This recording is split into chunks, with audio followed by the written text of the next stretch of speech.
Have you guys ever heard of the Person of the Year? Person of the Year? Did you even know we've been doing this? This is so cool. Person of the Year.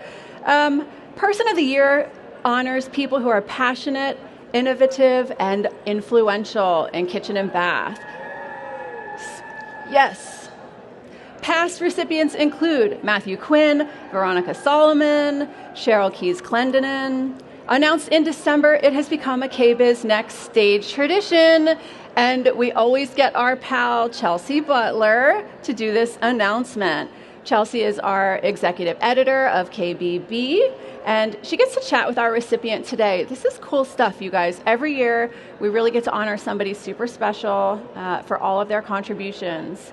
I think once Jeannie gets out here, you're going to know exactly why she was selected. I live in California, as does Jeannie. I can honestly tell you an event that Jeannie is at is a wonderful event. She is truly one of the nicest people in our industry. I know you've all been there before. You pop up at a design event, you don't really know anybody, and it takes a second to kind of find a friend in the room. If you are lucky enough to be in the room with Jeannie, you're in a good place. She is extremely clever, she's so much fun, and she's one of my favorite people in the industry. Do we have Chelsie yet? Where's our Chelsie? I think we lost our chairs. Yeah.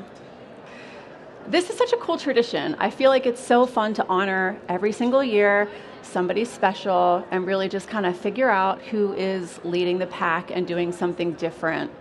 How are you guys doing? Have you ever heard of this before, the Person of the Year? Yeah, super cool.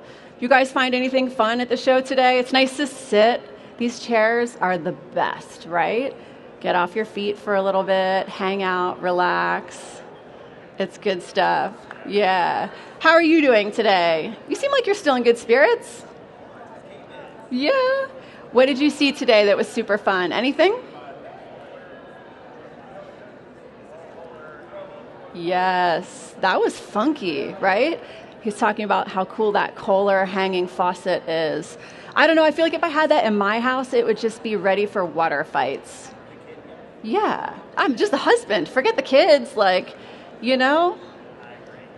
Yeah, absolutely. Monogram. I feel like the Monogram folk did some good stuff this year, right? Yeah, so good. Yeah.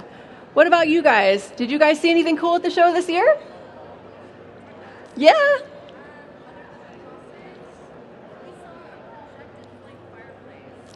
What? A projected flame fireplace. Cool. So no venting needed, right? That's kind of amazing. All electric. Can you turn it on with a button? Oh my gosh. Whoa. That's cool. I'm in California, so we have to be very careful with our fire and flame.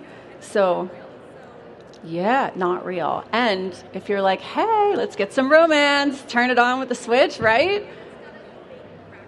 Fake crackle. Oh my gosh, the ASMR of it all, right? I love that. That's so cool. Oh, hey, we got the chairs. Thank you. So good. What about you guys? Anybody else? Anybody see anything special out here this week? I saw so much color this week. I feel like everything was just so vibrant and so interesting. Lots of new metals, different metal finishes. Super cool. What about you? What did you see this week? Anything cool? The Monogram. It was a good time, that booth. Yeah. So did you guys vote for the Kohler colors? Did anybody vote? Nobody? So they had some of their vintage colors, and then through the last few days, you could pick the colors that would go into production, which was really neat. It was like a peachy color and some blues and greens. There was an avocado green. I was not sure if that avocado green was going to work or not, but yeah. Did you vote? I voted, and you know what? My colors won. I do not think it was me, but I feel like that peachy one was kind of my favorite. All right, so we have chairs. We have a great stage. I am so excited to introduce these two for you. We have our Jeanne Chung and our Chelsie Butler. Come on up, you guys. Yeah. I mean, Person of the Year is a big deal. Thank you. Take it away, ladies. I'll be right here on this side. Yeah, that's good.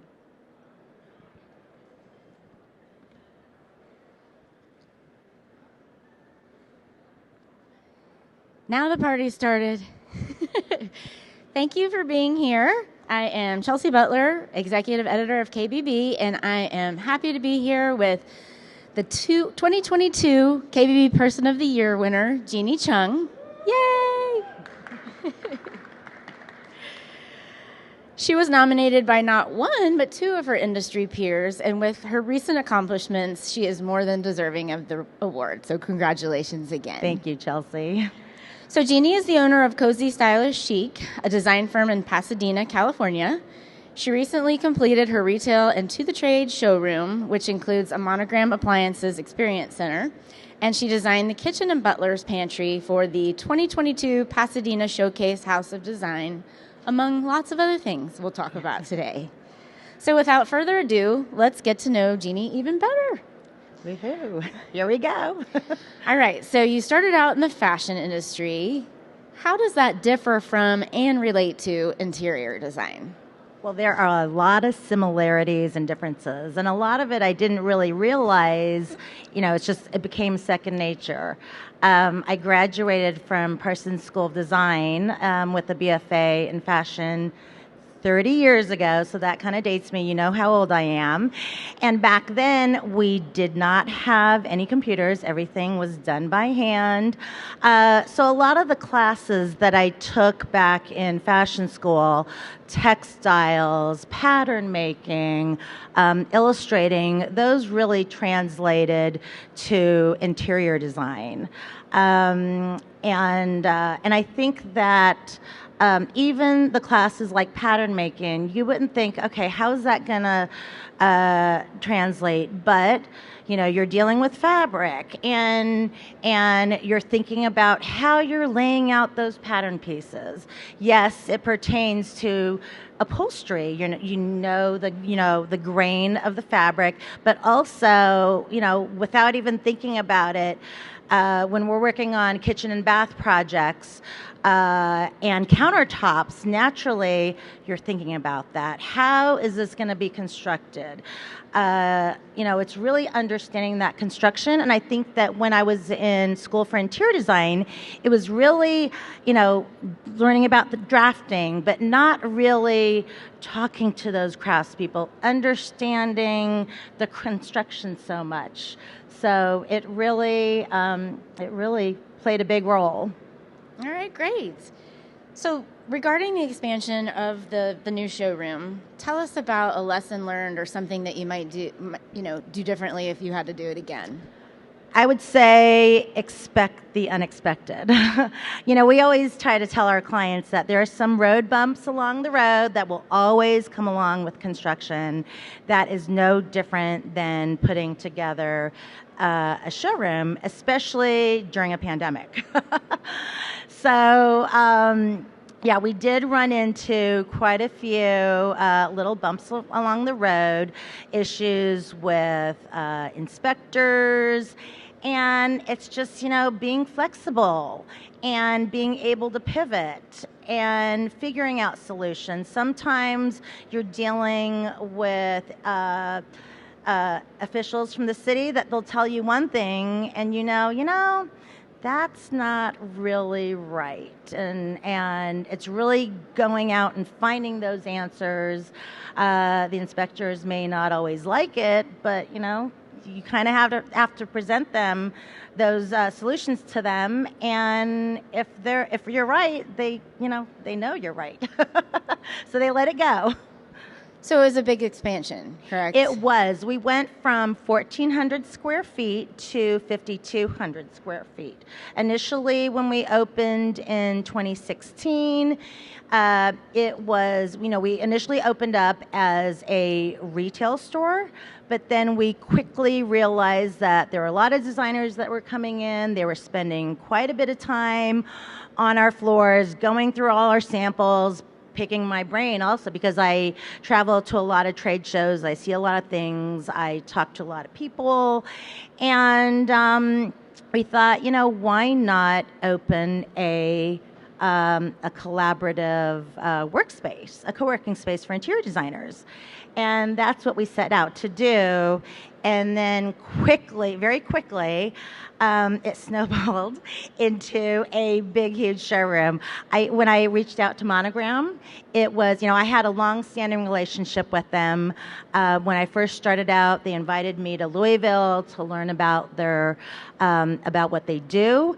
I spent more time in the beginning years as a blogger, but then quickly, a lot of my peers, I think, really identified with me as being a blogger and not so much of a designer, because they didn't know the past education and how I did go to school for interior design, because I came out into the industry as a blogger first, and then from there into an interior designer. So anyways, I approached Monogram and thought, okay, I just need a couple of appliances for a break room for designers who come and work in our space. And suddenly, a couple appliances. Now we have, I think, 23 appliances at last count, and a full-on showroom with all working appliances, 2 kitchens, and a bar. Awesome. So yes, I keep messing these up. Or they're just kind of going on a life of their own. So that is the showroom. So tell us about your inspiration behind the design of those 2 spaces in the Pasadena show house, starting with it's the butler's pantry and the kitchen, right? Yes. Okay. And I think that some of the images are rotating on the screen. So yeah, that's the kitchen right there. And I've been involved with the Pasadena Showcase House as a designer for, I think I did 4 of the last 5 years. And prior to that, I started with blogging because I didn't really know how to navigate a show house. Where do you get product? Do you pay for everything on your own? So anyways, 2022, last year's Showcase House, we knew that we were opening up this big kitchen showroom with Monogram. So I knew we had to get the kitchen. And usually when you go in for a show house, there are multiple people who are bidding on spaces. So myself and my team, there are 3 of us, we went in on a Thursday morning and basically measured out the rooms and built out, a full scale SketchUp model. And the next day, Friday at 7 p.m., our submissions were due. And we gave them, full color renderings of our spaces. So, anyways, it was a 1915 English Tudor. The kitchen had not really been touched since the mid-50s. It was built. It was actually designed for the staff, not for the homeowners. So it was very disjointed with the rest of the home. The rest of the home was, rich wood paneling, and the kitchen was linoleum floors. It was fluorescent tube lighting. It was awful. awful. So we took our cues from the English Tudor style. We really wanted to take, give a modern take on the traditional English kitchen. And when doing a showcase house, you really have to pay attention to who your sponsors are, who is providing product, and really you want to highlight your own design, but you also want to highlight those people who are helping you. So it was really, we wanted to make it a real professional cook and entertainer's kitchen. So we put in all the latest appliances there on the screen. We've got the 30-inch side-by-side column refrigerators. We put in the hearth oven, 5-in-1 oven, 2 dishwashers. And so, yeah, that's basically, that was it. Technology and mixing in technology and design. Okay, I'm going to pivot around a little bit here and not go in order. Okay, that's fine. Okay, so what are 1 or 2 design trends from the last few years that you would like to kick to the curb? Ooh, that's really easy. Anybody who knows me knows all white anything. Same. I am not, I love color. I love texture. White to me just seems so sterile and it's void of personality. So I always love color, pattern, texture, mixing all of the above. So that's one thing. Boucle. Boucle is another thing. It is everywhere. Cream boucles. Oddly enough, I was just in Paris attending the shows there. But there still is a lot of boucle. But they are introducing some new interesting colors, cinnabars, some really pretty forest greens. So that's being added to the mix. And I see that also mohairs, we're kind of slowly transitioning into mohair and shearling. So it's going to take a while because it's very mainstream right now. So aside from that, what's something that you'd like to see this year? Having just come back from Europe, there is a really strong emphasis on sustainability. And even though it is here, it's not as big of a showcase here. It's more about the functionality and the design, and the sustainability aspect may be secondary. And so I think that maybe putting together like a real, interactive displays, to show how we can make a difference in the environment, that would be a good thing. Having been in Germany for the German House Fair as a part of NKBA Global Connect in September, I noticed that there was not one gas range anywhere. Everything was induction. And I think that induction is very misunderstood here. We all think of it as the old style electric coil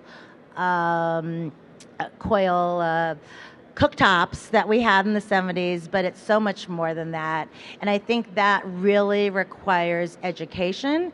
It's education for the designers, the specifiers, and also the consumers. And I think having interactive displays will really help them understand what, it is not what they think it is. Okay. So I know that you are all about promoting a collaboration over competition mentality with other designers in your area. So what was the impetus for that, and talk about that a little bit? When I first started, it was a very lonely place. This was 10 years ago. I didn't know anybody. So I thought, okay, what am I going to do? Okay, I'm going to go to a design bloggers conference. I'm going to go to High Point Market.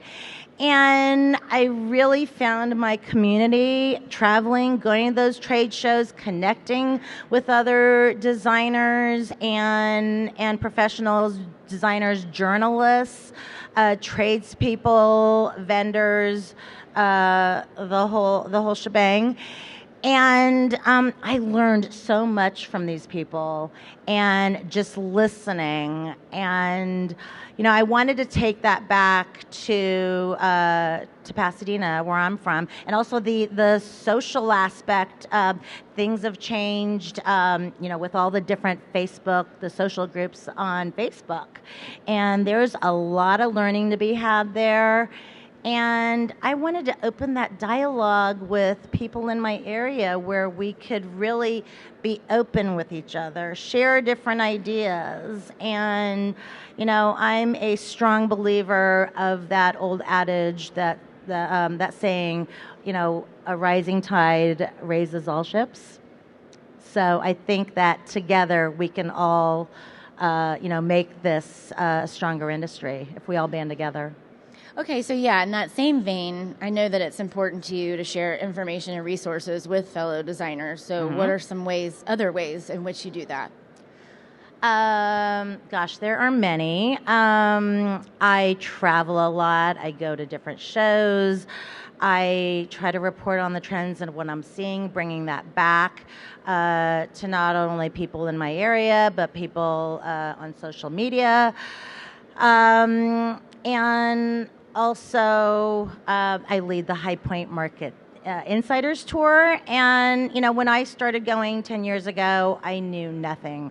I just went in and kind of found my way around, but it was very lonely.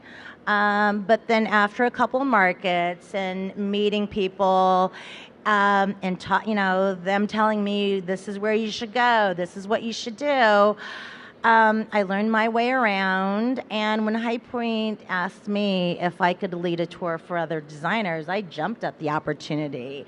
I have, every market, so twice a year, they cap my tour at 15 designers.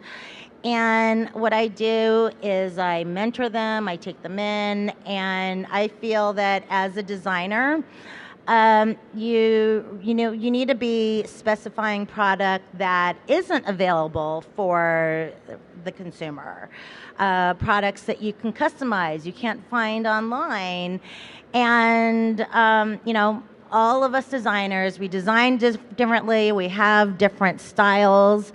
So, I want to share that. I want to see our vendors, the vendors that I love, succeed. Great, that makes sense, and I'm sure everyone appreciates that. So let's go ahead and talk about one of your pet peeves, whether it's professional, personal, what's... Oh, I have many. I have many. My husband knows all of them, but I'll just share a few. Color temperature, lighting. I cringe when I walk into a room, especially a residential home, and the color temperature is set at 5,000 Kelvin, and the homeowner says, I don't know what it is, but can you help me? My home, it just does not feel warm and inviting. What kind of furniture should I put in? I'm like, you just need to change your light bulbs. So that's a simple one. The other thing is, I see a lot of designers posting on social media, and they post, but they kind of post other people's work and kind of don't mention the designer's work that they're posting. I just don't think that's authentic. And I believe that you can lift up another designer. So you can post their work and mention that it is their work and you admire them. And yes, it's inspiration, but don't put their name buried up all the way at the bottom or not mention it at all. Or when people comment and ask you what the paint color is, you say, oh, custom gray, or thanks, they say, oh, it's beautiful, and they say thanks. Yeah, no, I don't like that either, because when we go to search Instagram for really cool projects and photos and things like that, I automatically think the photo that they're posting is from them. So definitely helpful to actually at least mention who it is from. Yeah, but you actually read all the way to the bottom. A lot of people don't, and they just double tap, they like it, and they go on, and then suddenly, oh, they're such a great designer, but they are a designer off of other people's work, hard work. Right. So. Okay, so you've been an advisory board member of the Design Influencers Conference for a few years now. Mm-hmm. And as part of your role, you mentor fellow designers. How do you do that? How do you teach them to drive a successful business? So my role with the Design Influencers Conference is I lead the roundtable discussions, And the roundtable discussions that I lead are centered around creating multiple revenue streams for your company other than just interior design. So yes, I'm an interior designer, and the bulk of our revenue comes from interior design. But with that, there are other things. And, I've made a lot of mistakes along the way, and I am not shy about sharing what those mistakes are so other people don't make those mistakes. When I first started out, it was maybe 8 years ago, I'm going to open an online store. It's passive income. Not always. It's a lot of work. It's a lot of work. Also with a retail store, it's a ball and chain. And unless you have the staff there, the support system to help you, you can't sit there and design and then suddenly have someone come in and suck up an hour of your time. You just can't do it. So kind of advising them on that. A lot ask me, well, how did you connect with all these different brands? They think, oh gosh, they gave you free stuff. You can't think of it as free stuff.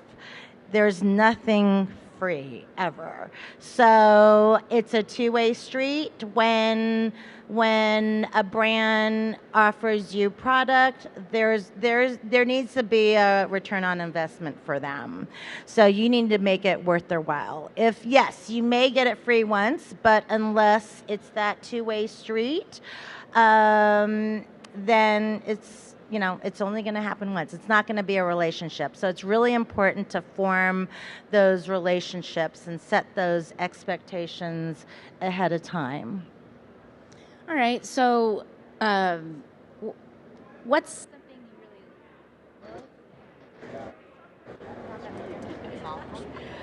something you really love about being a designer, and then what's something you really don't love?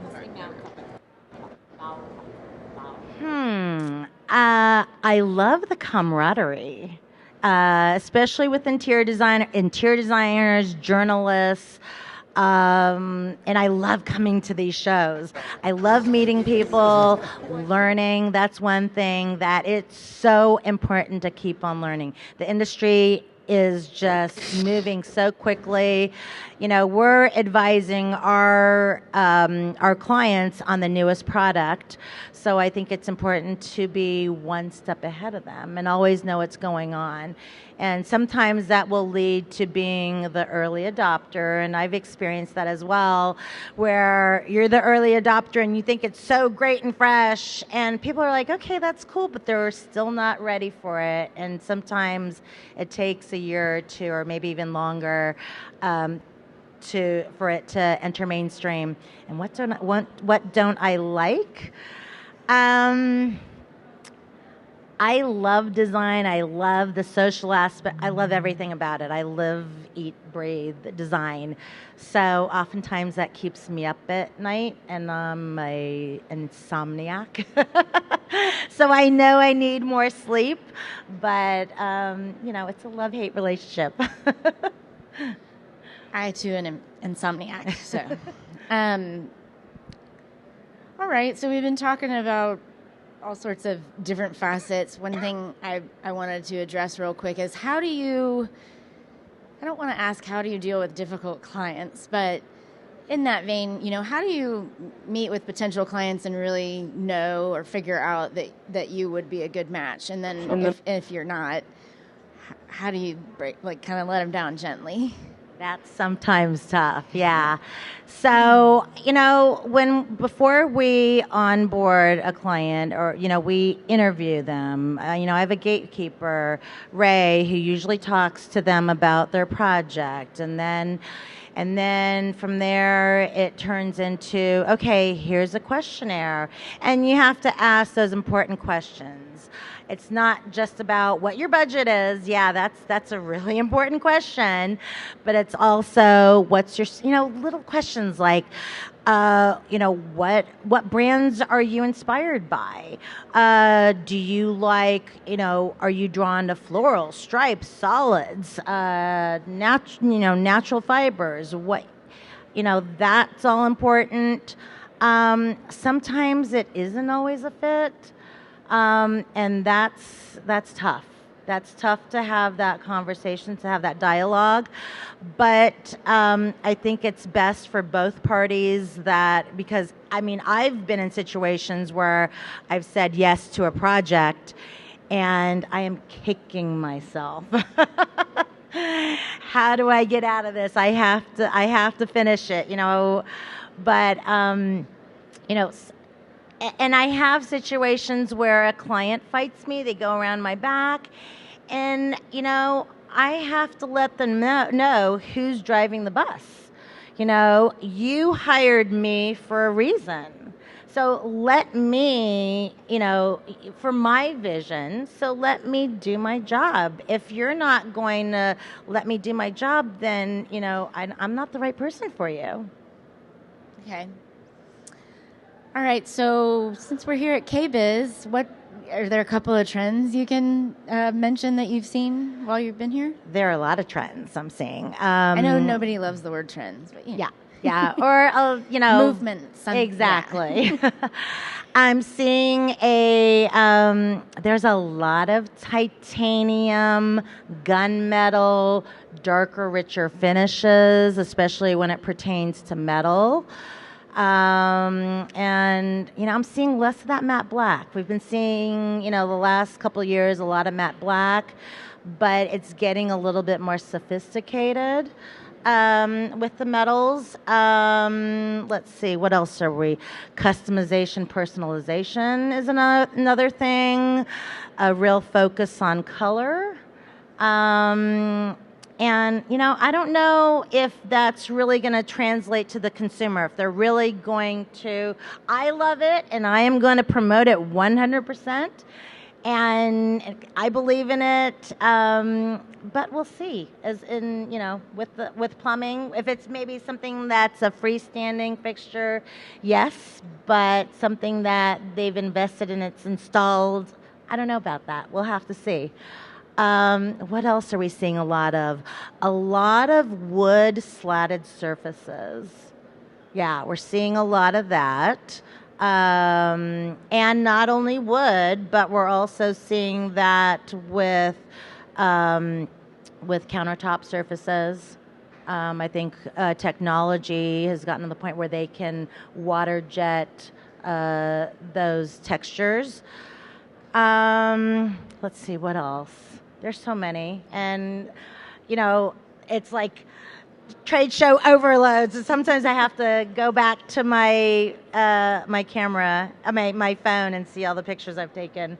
But yeah, those are some of the few. All right, so we've got to wrap up, but I want to ask one more question that doesn't really have anything to do with work.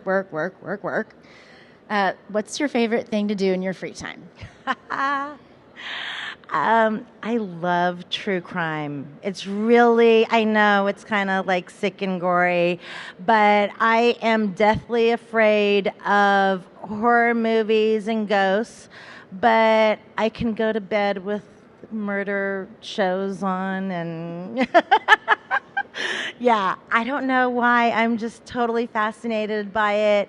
And I think that there's some correlation between creativity, because I have a group of friends back in Pasadena, and we get together. It sounds weird, but we get together, like 5 or 6 designers. We get together, and we have a group called Wine, Design, and Crime. We drink, eat, and we talk about murder. Wow, okay. So, no, I do the same thing. Do you? I'll read books until I get nightmares and true crime, horror, all of it. So, so anyway, well, that's all our time. Thank you so much for joining us. And again, congratulations, Jeannie. You really did deserve the honor. Thank you. And it's been great catching up and getting to know you. No, same, likewise. Thank you.